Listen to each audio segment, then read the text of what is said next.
산 넘어 산이라는 말이 있습니다. 어렵게 산을 넘으니 또 그 앞에 높은 산이 있는 것입니다. 갈수록 어렵고 힘든 일이 생길 때 이 말이 많이 사용됩니다. 우리 학생들 힘들게 공부하여 수능을 보고 대학에 올라갑니다. 그런데 막상 그렇게 힘들게 대학에 올라와 보니까 이제는 비슷한 실력의 학생들과 더욱더 치열한 경쟁이 그들을 기다리고 있는 것입니다.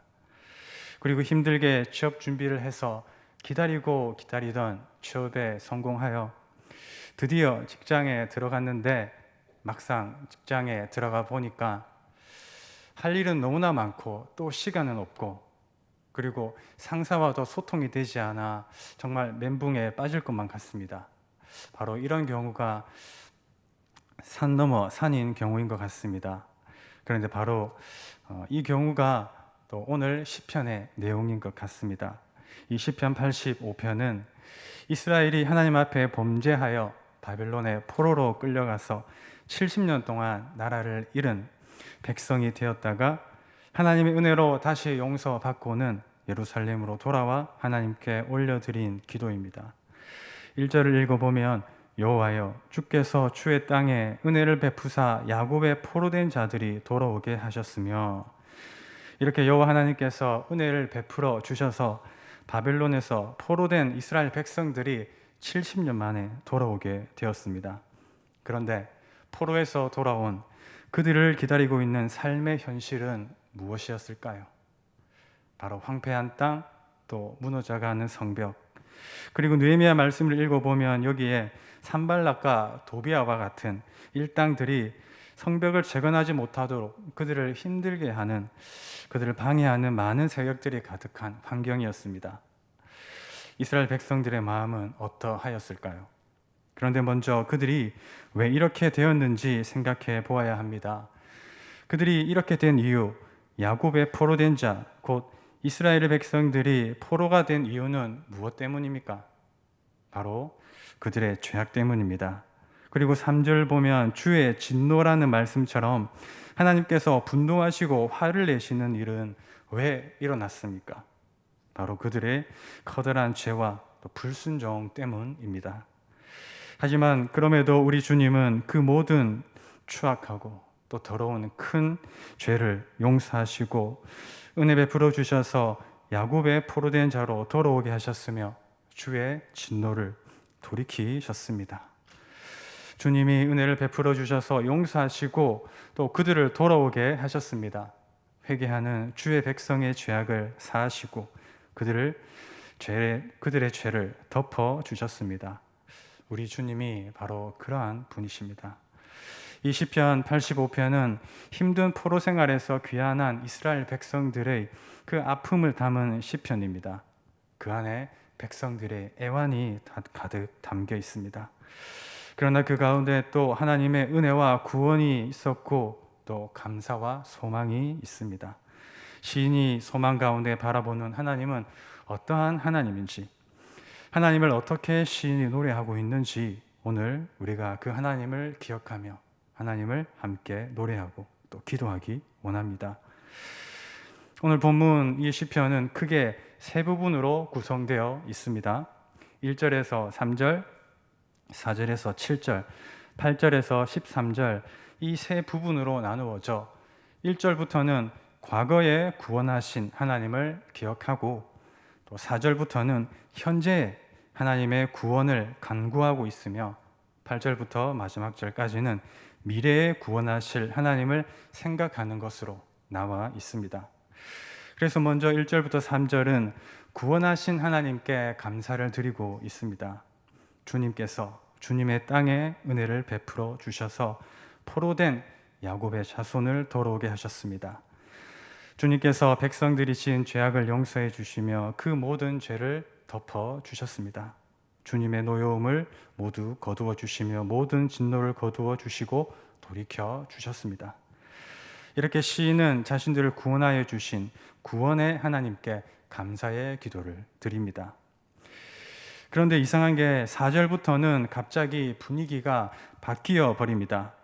그렇게 과거에는 감사했지만 현재는 그렇지 않다며 4절부터는 현재형으로 되어서 애통하며 간구하는 기도를 드립니다. 자신들을 구원해 주신 하나님께 다시 구원해 달라며 우리 구원의 하나님, 우리에게 다시 돌아와 구원을 우리에게 주시옵소서라고 기도합니다. 갑자기 이게 무슨 말입니까? 우리를 돌이키시고 하면서 은혜를 베푸사 예루살렘에게 돌아오게 하신 하나님께 자신에게 품으신 분노와 진노를 거두어 달라고, 풀어 달라고 합니다. 무슨 진노를 이야기하는 걸까요? 하나님이 용서하셔서 이스라엘을 예루살렘으로 돌아오게 하셨는데 하나님의 진노를 풀어달라고 하고 다시 살려달라고 합니다. 그리고 7절에 가서는 아예 주님의 그 인자하심으로 다시 구원해달라고 기도합니다. 주님, 그렇게 주님의 한결같은 사랑과 인자하심으로 우리에게 그것을 보여주시옵소서. 우리에게 주님의 구원을 주소서. 시편 기자가 이렇게 기도하는 이유가 무엇일까요? 그들은 70년 동안 아주 낮은 곳에서 바벨론의 포로로 생활하며 예루살렘으로 다시 돌아갈 수만 있다면 소원이 없을 것이라고 생각을 하였습니다. 그래서 우리가 잃어버린 옛 나라를 다시 회복하고 하나님의 성전이 있는 예루살렘 도시로 돌아가 우리가 다시 그곳으로 돌아갈 수만 있다면 더 이상 소원이 없을 것이라고 생각을 했습니다. 그런데 정말 그렇게 하나님께서 은혜를 베푸시고 그들의 죄악을 용서하셔서 그들이 예루살렘으로 돌아오게 되었습니다. 그렇게 자신들이 예루살렘으로 돌아오면 이제 무언가 바뀔 것이고 또 새로워질 것이며 더 이상 자신들에게는 소원이 없을 줄 알았습니다. 그러나 현실은 그게 아니었습니다. 어쩌면 문제는 더 많고 또 그러한 현재의 삶은 여전히 힘들고 고통스러웠다는 것을 알았고 그렇게 그들이 느낀 것입니다. 다시 말해 이스라엘이 예루살렘으로 돌아왔습니다. 하나님의 은혜로 그들이 구원을 받았습니다. 그런데 구원받은 자신의 모습과는 달리 그 환경은 크게 달라지지 않고 오히려 문제는 또 다른 측면으로 여전하고 여전히 그들은 주변에 있는 나라들의 위협을 받고 또 그들로 인해 두려워하는 모습입니다. 이것이 말하는 것은 무엇일까요? 그들이 예루살렘으로 돌아왔지만 그게 끝이 아니라는 것입니다. 여전히 산 너머 산인 것처럼 여전히 힘들고 어려운 일이 그들 앞에 기다리고 있는 것입니다. 우리가 하나님의 은혜로 구원을 받았지만 바로 그 구원이 끝이 아니라는 것입니다. 그들이 예루살렘으로 돌아온 것으로 만족하면 안 된다는 것입니다. 우리가 구원을 받았지만 그것으로 끝이 아니라 우리는 그것으로 만족하면 안 된다는 것입니다. 그런데 많은 사람들이 여기서 잘못하고 있는 것이 또 무너지는 것이 무엇이냐면 예루살렘에 돌아왔기 때문에 또 구원을 받았기 때문에 그렇게 하나님께서 은혜를 베풀어 주셨기 때문에 이제는 어떤 일이 좀 뭔가 술술 잘 풀리고 다 잘 될 것이라고 생각합니다. 물론 그것이 틀린 것은 아니지만 그렇게 은혜 받고 구원을 받아 우리가 마주한 현실은 보통 어떠한 경우가 많이 있습니까?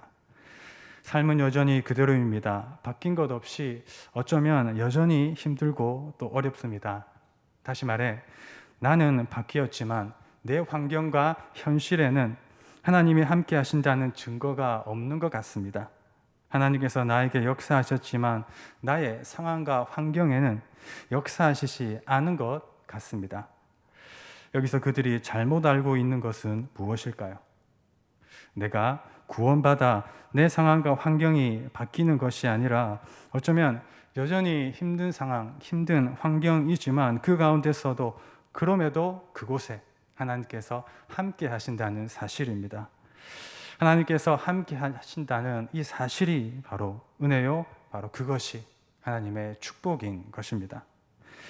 하지만 이스라엘 백성들은 그렇지 않았던 것 같습니다. 그렇게 모진 세월을 돌고 돌아서 하나님의 은혜로 다시 예루살렘으로 돌아왔지만 그들은 또다시 하나님의 진노 앞에 직면하게 되었습니다. 3절에서는 분명 주의 모든 분노를 거두시며 주의 진노를 돌이키셨다고 하는데 이어진 4절을 보면 또다시 우리 구원의 하나님이여 우리를 돌이키시고 우리에게 향하신 주의 분노를 거두소서. 이렇게 또다시 현재의 모습에는 구원의 하나님, 우리를 돌이키시고 주의 분노를 거두소서, 이렇게 기도합니다. 시인은 지금 그들이 당하고 있는 고통, 이것이 또다시 자신들이 지은 죄악에 대한 하나님의 분노라고 느끼고 있는 것입니다. 한편으로 정말 이게 어찌 된 것일까요?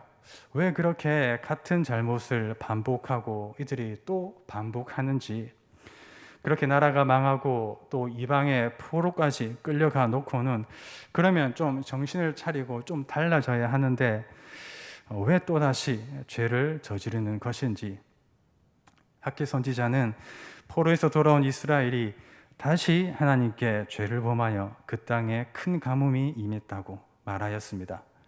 바로 그런 상황에서 시인은 오늘 우리를 다시 살려달라고 간구합니다. 하나님의 인자하심을 다시 보여주어서 우리를 구원해 달라고 간구합니다. 여러분은 이런 이스라엘의 모습 어떻게 생각하십니까? 그런데 어찌 보면 이렇게 또 다시 죄를 짓고 또 다시 살려달라고 기도하는 이 모습, 바로 이 모습이 저와 여러분의 모습인 것 같습니다. 우리가 정말 잘못을 저지르지 않고 이 땅을 살 수만 있다면 얼마나 좋을까요? 그런데 우리는 너무 자주 눈앞에, 우리 앞에 당면한 현실과 또 유혹과 이익 앞에 넘어지고 또 흔들리고 유혹이 됩니다. 하나님의 진노를 받게 되는 어리석음을 반복합니다. 이것이 바로 저와 여러분의 솔직한 모습이자 또 오늘 나타난 이스라엘 백성의 모습입니다. 그리고 오늘 이러한 이스라엘의 역사에 대해 참 마음이 아프고 참 마음이 무거운 것 같습니다. 포로에서 돌아와 또다시 죄악 가운데 이런 강구를 들어야 하는 이들의 모습이 참 안타깝고 또 답답합니다. 그러한 기도를 드리는 이 시인의 마음은 아마 무너졌을 것 같습니다. 하지만 우리가 여기서 꼭 기억해야 할 몇 가지가 있습니다. 오늘 이 몇 가지를 살펴볼 텐데요. 오늘 본문에 자주 나오는 말씀들 가운데 하나가 돌아오게 하셨으며 돌이키셨나이다, 돌이키시고 라는 말씀입니다. 이것은 우리가 돌아오는 것이 아니라 주님께서, 하나님께서 돌이킨다라고 말씀하고 있는 것처럼 바로 우리가 아닌 그것을 주님께서 하신다는 것입니다. 때로는 우리가 죄악 가운데 우리 스스로, 우리가 주님을 떠났다가 회개하고는 우리가 주님 앞에 다시 돌아오는 것 같습니다. 하지만 사실은 그 모든 것을 주님께서 강권하셔서 주님께서 우리를 돌이키시는 것입니다. 예레미야 24장 7절 말씀을 읽어보면 내가 여호와인 줄 아는 마음을 그들에게 주어서 그들이 전심으로 내게 돌아오게 하리니 그들은 내 백성이 되겠고 나는 그들의 하나님이 되리라. 이처럼 여호와 하나님께서 우리의 구원자 여호와 하나님이시다는 마음을 하나님께서 그들에게, 하나님께서 우리에게 주셔서 그들이 전심으로 다시 돌아오게 한다는 말씀입니다. 결국 주님께로 다시 돌아오는 것이 그 문제의 해답일 텐데요. 그것을 우리가 우리 의지를 가지고 우리가 하나님 앞에 돌아오는 것이 아니라 하나님께서는 우리에게 그렇게 말씀하실 때 우리는 그 말씀의 능력에 힘을 입어 하나님께서 그것을 하신다는 겁니다. 하나님께서 우리에게 은혜를 베풀어 주실 그것으로 우리는 그 은혜의 놀라운 능력을 힘입어서 하나님께로 돌아오는 것입니다. 그래서 우리는 우리가 돌아오는 것이 아니라 하나님께서 돌이키신 것임을 반드시 기억해야 합니다. 그리고 바로 이 사실을 알고 이 사실을 깨닫게 될 때야 우리는 변하게 됩니다. 이 사실을 깨달을 때 우리는 더욱더 겸손해질 수 있으며 나의 생각과 나의 열심을 내려놓게 됩니다. 왜냐하면 내가 한 것이 아니기 때문입니다. 모든 것이 하나님의 은혜이기 때문입니다. 그래서 우리가 돌아오게 될 때는 이전보다 이제는 좀 더 나은 모습으로, 좀 더 전심으로, 좀 더 겸손히, 좀 더 열심으로 하나님을 믿고 의지하며 예배하게 되는 것입니다. 그런 변화의 증거가 일어나도록 하나님께서 우리를 돌이키는 것입니다. 제가 가끔씩 이 젊은 나이에 허리가 좀 아파서 꾸준히 하고 있는 운동이 있는데요. 아침에 일어나면 곧바로 저는 스트레칭을 하고 또 간단하게 허리 운동을 합니다. 그리고 요즘은 점점 그 강도를 조금 더 높여가고 있는데요. 이렇게 우리 몸에 이상이 생기면 그것을 다시 회복시키는 것을 재활운동, 재활훈련이라고 합니다. 그런데 우리가 재활훈련을 하게 될 때는 평상시보다 2배 또 3배 힘든 훈련을 해야지 원래 상태로 돌아오게 되고 회복된다고 합니다. 이렇게 마찬가지로 우리가 죄악 가운데 하나님을 멀리 떠났다가 돌아오는 그런 영혼들이 있을까요?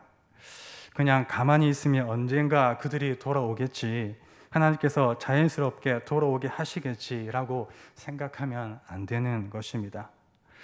그러한 내 생각, 내 방법 내려놓고 하나님의 방법대로 말씀의 인도함을 받아 말씀대로 순종해야 합니다. 그리고는 이전보다 좀 더 열심히, 이전보다 좀 더 겸손히 해야지 다시 회복된 모습으로 돌아올 수 있고 또 더 나은 모습으로 회복할 수 있다는 사실을 우리는 기억해야 합니다. 우리가 하는 것이 아니라 그것은 하나님께서 하시는 것입니다. 그러나 하나님께서 하시고 돌이키실 때는 그러한 증거로 이러한 모습들이 나타납니다. 요즘 나에게는 어떠한 증거들이 나에게 나타나고 있을까요? 마지막으로 한 가지만 더 살펴봅니다. 8절, 9절을 읽어보면 내가 하나님 여호와께서 하실 말씀을 들으리니 무릇 그의 백성, 그의 성도들에게 화평을 말씀하실 것이라. 그들은 다시 어리석은 대로 돌아가지 말지로다. 진실로 그의 구원이 그를 경외하는 자에게 가까우니 영광이 우리 땅에 머무르리이다. 우리가 기억해야 할 또 한 가지는 우리가 하나님의 말씀을 들을 때 어떻게 들어야 한다고 하고 있습니까?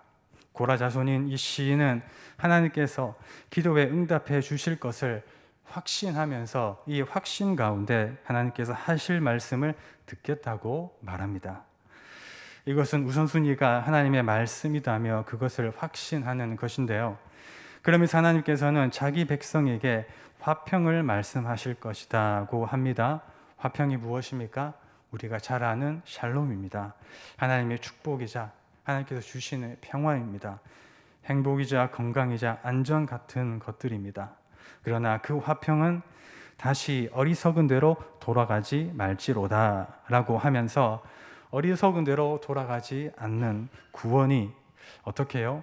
여호와를 경외하는 것으로, 여호와를 경외하는 자에게 가깝다라고 하여 시인은 여호와 하나님을 경외함으로 주께서 하시는 말씀을 듣습니다.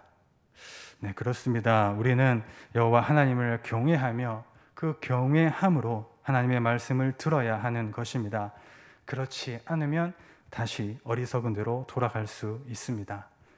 하나님을 경외하지 않고 현실의 황폐한 땅, 현실의 그 무너진 성벽, 주위의 여러 대적들을 두려워한다면 결국 다시 하나님의 진노를 사서 어리석은 대로 돌아갈 것입니다.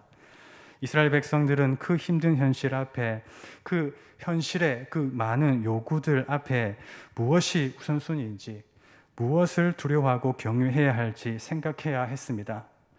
그러다가 우선순위를 놓치고는 하나님이 아닌 다른 것을, 주위 대적들과 환경을 두려워하며 하나님 조금만 더요, 이렇게 계속 그것을 미루다가 다시 그들은 하나님의 진노를 사게 되었던 것입니다. 그렇게 하나님을 제쳐두고 자기 생각, 자기 욕심, 주위 환경들을 더 생각하며 하나님 주시는 것을 멀리할 때 그들에게는 화평이 없습니다. 오히려 하나님의 진노가 있을 뿐입니다. 오늘 시인은 다시 어리석은 대로 돌아가지 말지로다 라고 하면서 부디 그들이 어리석게 돌아가지 않게 하소서라고 기도하고 있습니다. 그리고 마지막에는 여호와께서 진정 좋은 것을 주실 것이니 우리 땅에 수확할 것이 많을 것입니다. 의가 주 앞에 가서 우리를 주께서 걸으시는 길에 둘 것입니다 라며 소망 가운데 이 시편의 노래를 마치고 있는데요. 이것은 오늘도 넘어지고 쓰러지고 또 연약한 흔들리는 저와 여러분을 향한 시인의 소망이자 우리를 향한 여호와 하나님의 마음인 것입니다. 오늘 우리를 향한 시인을 통한 이 하나님의 마음을 기억하며 우리는 산 넘어 산과 같은 정말 계속 힘든 일이 우리 앞에 기다리고 있는 우리 인생을 다시 생각해 보길 원합니다. 갈수록 세상은 시대는 점점 힘들고 어려워지고 있습니다. 그런데 또 거기서 더 절망스러운 것은 그런 우리 인간은 너무나 연약하다는 것입니다. 하나님의 은혜로 구원을 받았지만 또 잘못을 하고 또 하나님의 진노를 삽니다. 하지만 이것과 함께 우리가 기억해야 할 것이 무엇입니까? 산을 우리는 어떻게 오르는 것입니까? 하나님께서 돌아오게 하셨고 돌이키셨도다라고 하였습니다. 바로 우리가 아닌 하나님께서 하시는 것입니다. 하나님께서 그것을 감당할 힘과 능력과 지혜와 모든 것을 주시는 겁니다. 하나님께서 함께 하셔서 우리가 잘못된 길을 가고 있다면 돌이키셔서 우리를 바른 길로 주의 의의 길로 가게 하시는 것입니다.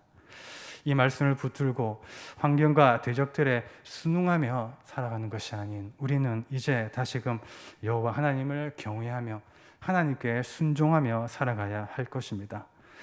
바로 이것을 위해 하나님께서는 이런 연약한 우리를 위해 하나뿐인 독생자 예수님을 이 땅에 보내주셨습니다. 그래서 이제 우리가 꼭 기억해야 할 사실은 이제는 우리 안에 그리스도가 함께 하시며 내가 사는 것이 아니라 그리스도께서 사셔서 그리스도께서 이 모든 것을 우리와 함께 인도하시며 주장하는 것입니다.